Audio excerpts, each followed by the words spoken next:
하나님의 말씀은 요한복음 8장, 신약성경 요한복음 8장 1절부터 11절까지 한 절씩 기도하시겠습니다.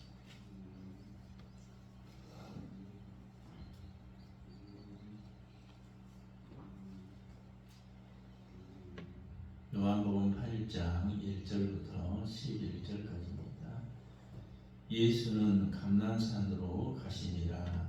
아침에 다시 성전으로 들어오시니 백성이 다 나오는지라 앉으사 그들을 가르치시더니 서기관들과 바리새인들이 은행 중에 잡힌 여자를 끌고 와서 가운데 세우고 예수께 말하되 선생이여 이 여자가 가늠하다가 현장에서 잡혔나이다. 모세는 율법에 이러한 여자를 돌로 치라 명하였거니와 선생은 어떻게 말하겠나이까. 그들이 이렇게 말하면 고발할 조건을 얻고자 하여 예수를 시험함이더라. 예수께서 몸을 굽히사 손가락으로 땅에 쓰시니 그들이 묻기를 맞이 아니하는지라. 이에 일어나 이르시되 너희 중에 죄 없는 자가 먼저 돌로 치라 하시고 다시 몸을 굽혀 손가락으로 땅에 쓰시니 그들이 이 말씀을 듣고 양심의 가책을 느껴 어른으로 시작하여 젊은이까지 하나씩 나가고 오직 예수와 그 가운데 섰는 여자만 남았더라. 예수께서 일어나사 여자 외에 아무도 없는 것을 보시고 이르시되 여자여 너를 고발하던 그들이 어디 있느냐 너를 정죄한 자가 없느냐. 대답하되 주여 없나이다. 예수께서 이르시되 나도 너를 정죄하지 아니하노니 가서 다시는 죄를 범하지 말라 하시니라. 아멘. 사랑하고 용서하는 자의 축복에 대해서 본문을 통해서 함께 은혜를 나누고자 합니다. 우리가 살아가는 데 있어서 가끔 힘들다 보면은 과거의 나의 잘못을 떠올릴 때가 있습니다. 그때 내가 이러한 잘못을 했기 때문에 지금 이러한 어려움을 당하지 않는가, 고난 중에 있지 않는가, 이렇게 생각할 때가 있습니다. 그러나 고난의 정확한 이유는 오직 하나님만 아십니다. 그래서 우리의 고난과 약함은 하나님께서 더 큰 은혜와 축복을 주시기 위한 통로로 삼아야 되는 것입니다. 그러지 아니하고 너무 내 자신을 자책하거나 과거를 돌아보면서 삶의 희망을 잃어버리는 것은 바람직하지 않습니다. 고난의 밤이 지나면은 반드시 광명한 새벽이 찾아오게 됩니다. 이미 하나님께서 나를 사랑하시고 용서해 주셨습니다. 그래서 우리가 진정 하나님의 용서를 믿는다면 우리의 삶은 획기적으로 달라질 수 있을 것입니다. 또 이 세상에서 가장 위대한 힘은 용서의 힘입니다. 내가 용서받은 존재이고 용서받은 존재로서 누군가를 용서하고 산다면은 사탄은 똑같은 문제를 반복해서 우리를 시험할 수도 없고 우리를 넘어뜨릴 수도 없는 것입니다.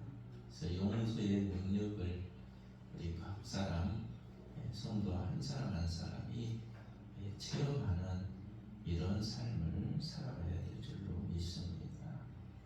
의학자들이 말하는 암의 종류에 대해서 언젠가 본 적이 있는데 암의 종류가 한 250가지가 넘는다고 합니다.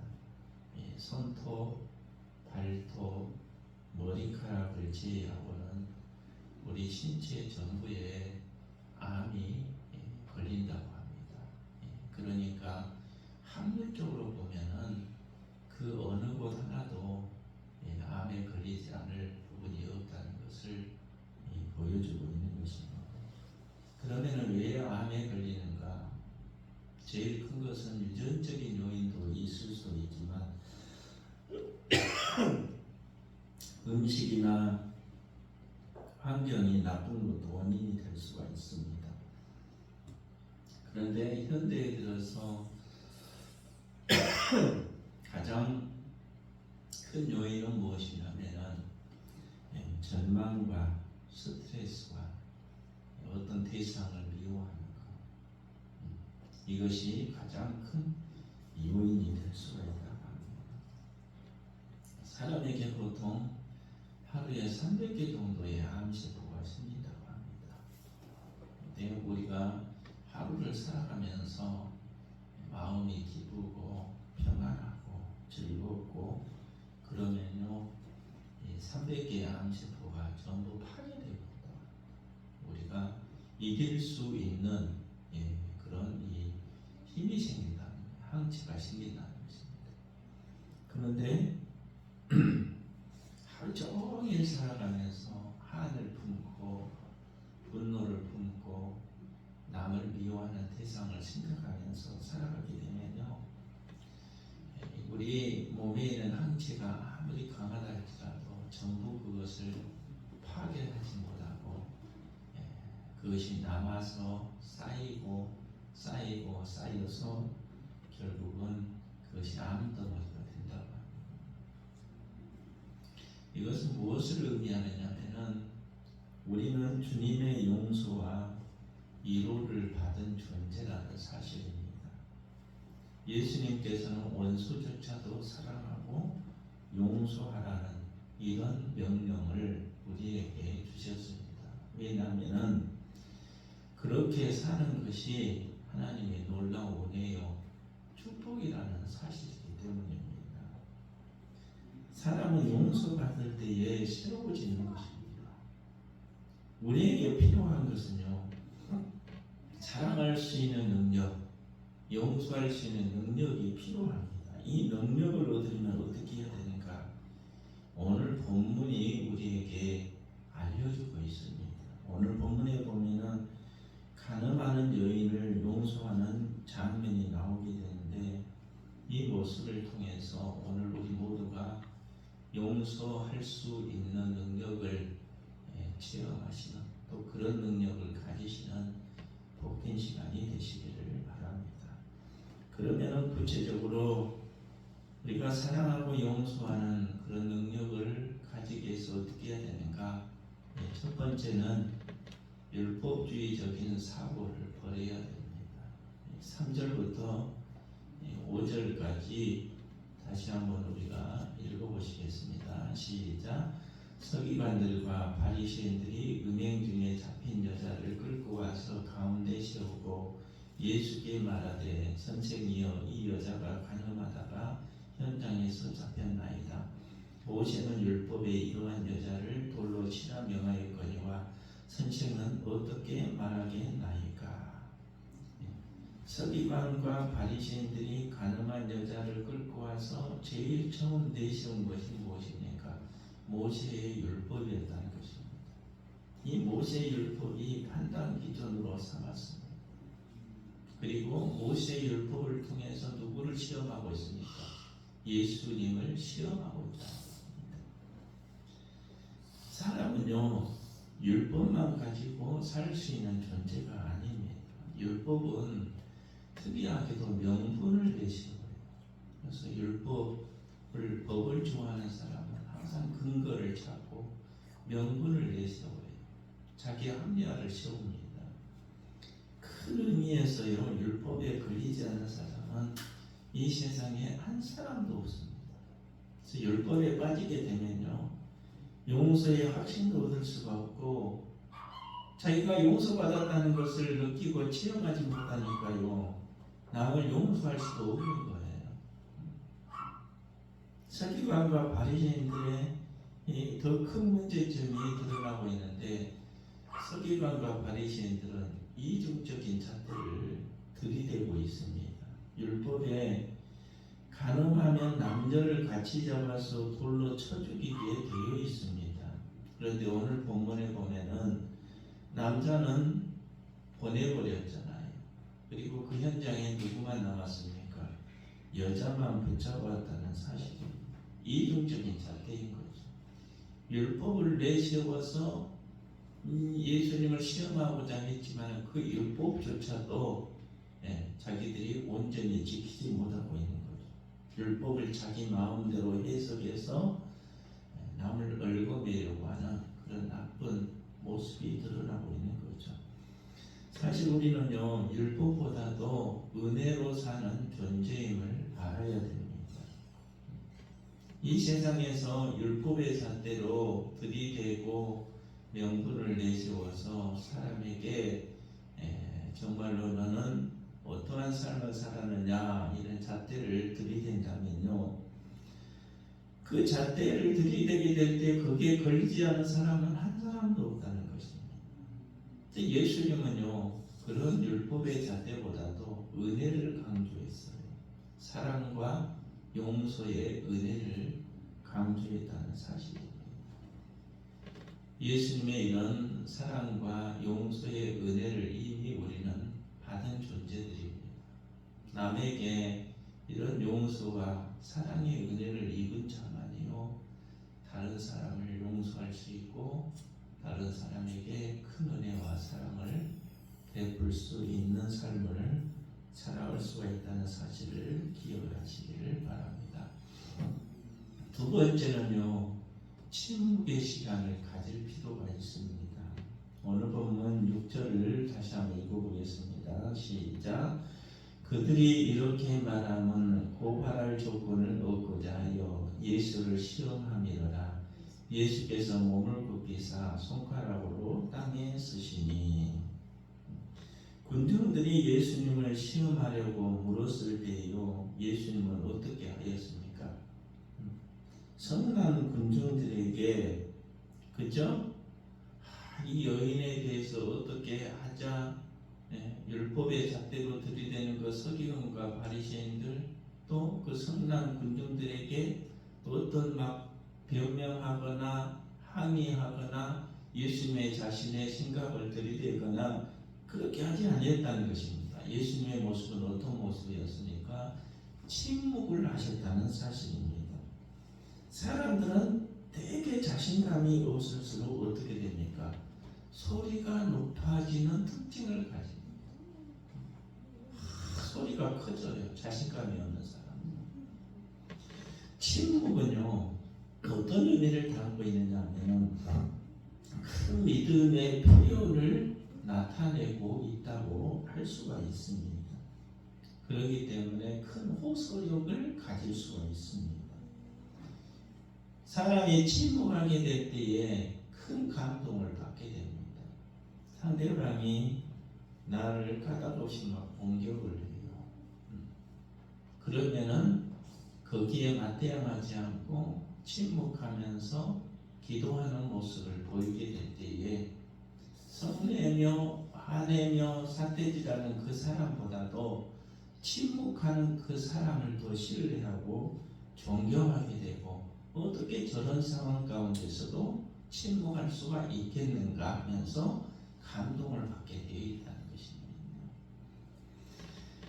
이 명경지수라는 이 말이 있습니다. 밝을 명, 겨울경, 조용할지, 물수, 이 한자를 쓰는데요, 밝은 거울과 정지된 물이라는 뜻입니다. 이 말은 무엇이냐? 고요하고 깨끗한 마음을 가리키는 것입니다. 사람은 흘러가는 물에는 자신의 얼굴을 아무리 비춰서 보고 싶어도요, 보이지 않습니다. 고요한 물에 자신의 얼굴을 내릴 때에 자신의 모습이 드러나는 것입니다.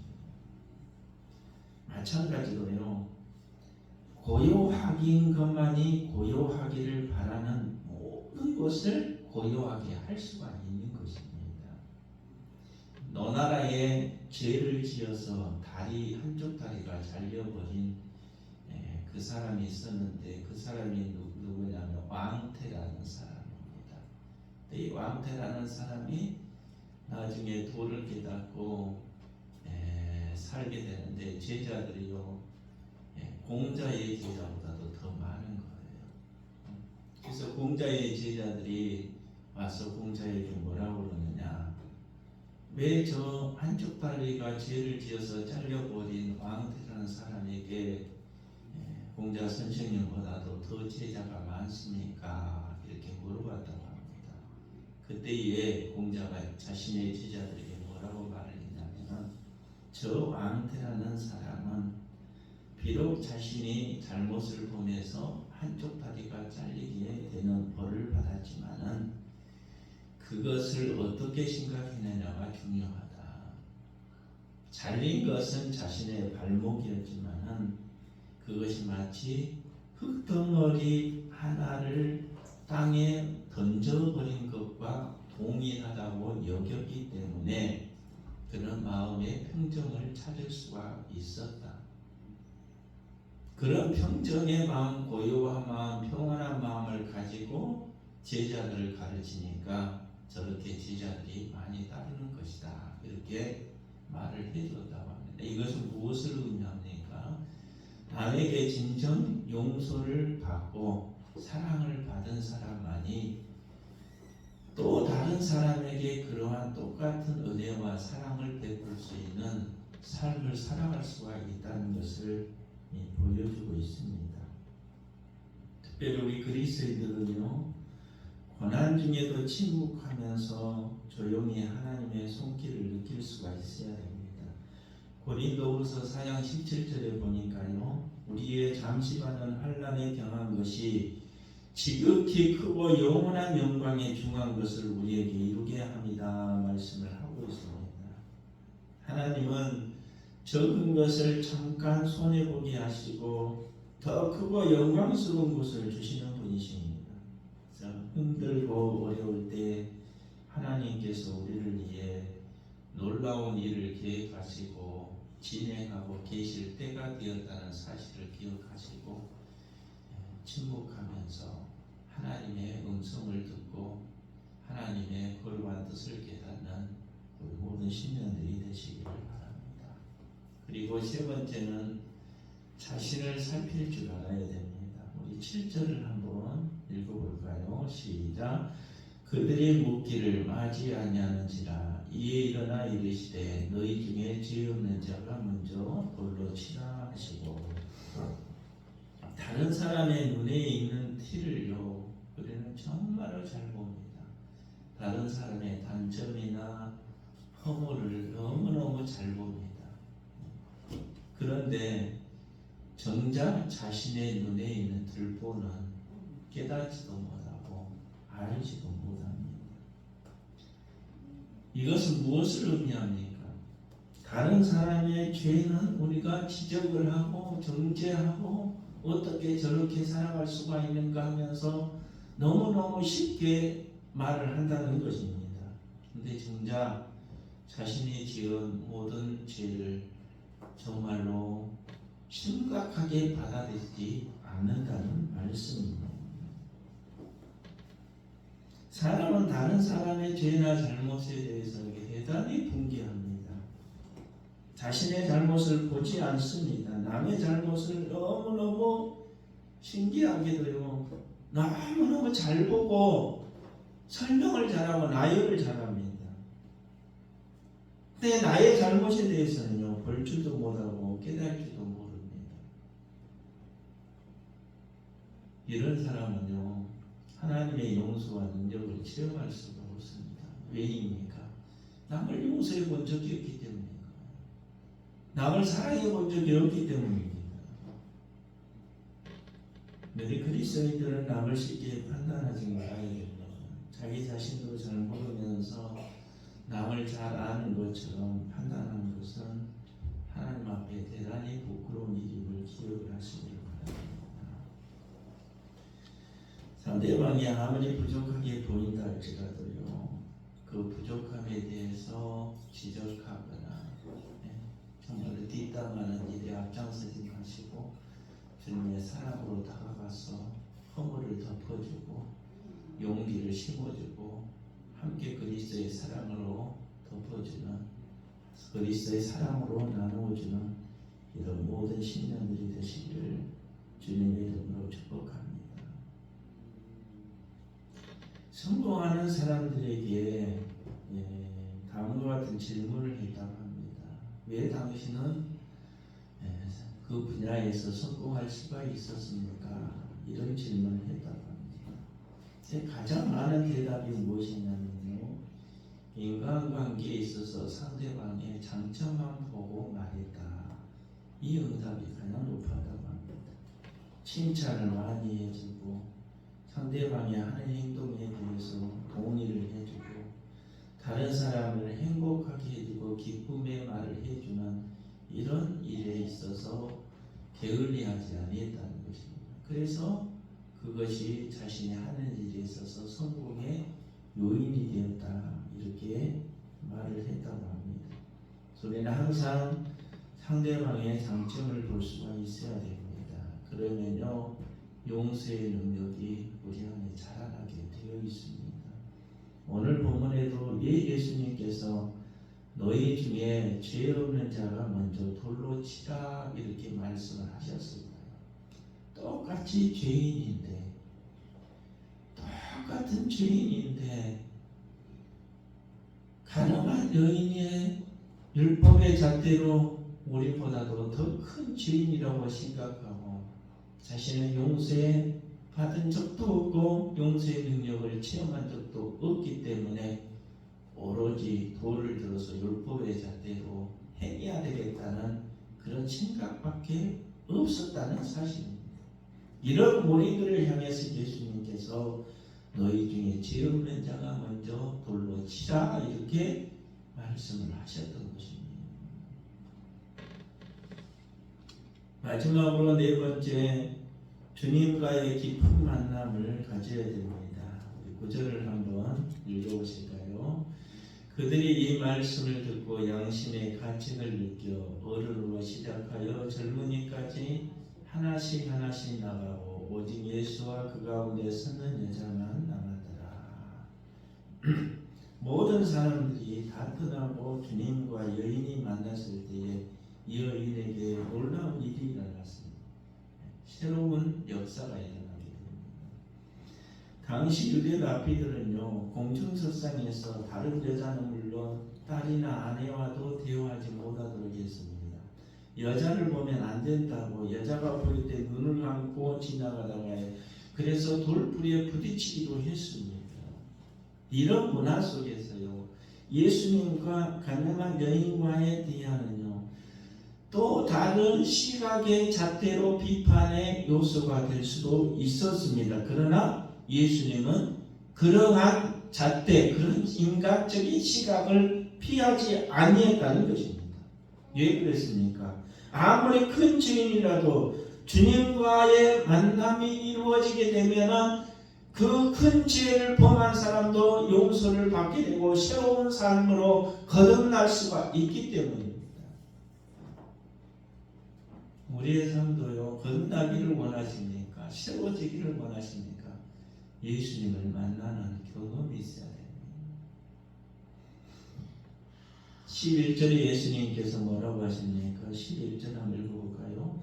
대답하되 주여 없나이다. 예수께서 이르시되 나도 너를 정죄하지 아니하노니 가서 다시는 죄를 범하지 말라 하시니라.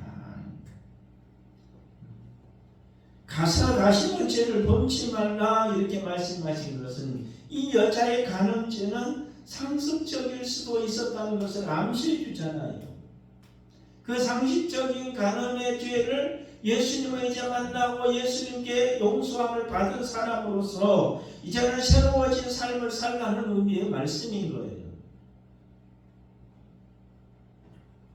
문제와 갈등이 있을 때요, 다른 데서 해결 방안을 찾으려면요, 점점점 꼬여지게 되어 있습니다. 갈등이 심화되게 되어 있습니다. 문제가 있을 때마다 우리 주님을 깊이 만나는 만남의 시간을 가지시기를 주님의 이름으로 축복합니다. 용서의 능력을 체험할 수가 있게 됩니다. 주님의 사랑을 받을 수 있는 놀라운 경험을 할 수가 있게 되는 것입니다. 우리는 이미 용서의 놀라운 은혜를 받은 존재들입니다. 죄로 말미암아 죽을 수밖에 없는 존재들이었잖아요. 그리스도의 속죄의 보혈로 십자가상에서 쏟아진 그 속죄의 보혈로 이미 우리는 용서의 그 능력을 체험받은 존재들입니다. 이런 놀라운 용서의 은혜를 받은 자들이 어찌 우리는 남을 용서하지 못하는 삶을 살 수가 있겠습니까? 이처럼 놀라운 주님의 사랑과 은혜를 받은 존재들이 되었음에도 불구하고 어찌하여 우리는 남을 사랑하지 못하는 삶을 살고 있습니까? 말이 안 되는 거죠.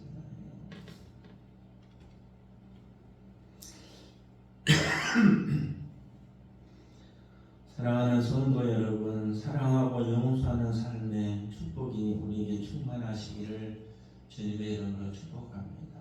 그리하기 위해서요, 율법주의 잣대를 과감하게 던져버리시기 바랍니다. 어떤 잣대나 명분을 털어버려야 되는 겁니다. 그리고 침묵의 순간이 필요합니다. 하나님 앞에 잠잠하라는 것입니다. 그리고 자신을 되돌아보고 주님과의 깊은 만남의 시간을 가지시기 바랍니다. 그러면 우리는 주님께서 나를 위해서 얼마나 고통을 당하시고 십자가상에서 보혈을 쏟아주심으로 나를 정말로 용서해 주시기 위해서 그런 고통을 감당하셔야 했는가. 주님의 그 쏟으신 보혈로 내 모든 허물과 죄가 씻겨지고 내가 주님 안에서 새 생명을 얻은 존재가 되었다는 것을 깨달을 때가 있을 것입니다. 이러한 용서와 이런 사랑을 받은 자로서 남을 용서하고 사랑할 수 있는 복된 삶이 되시기를 주님의 이름으로 축복합니다. 기도드리겠습니다.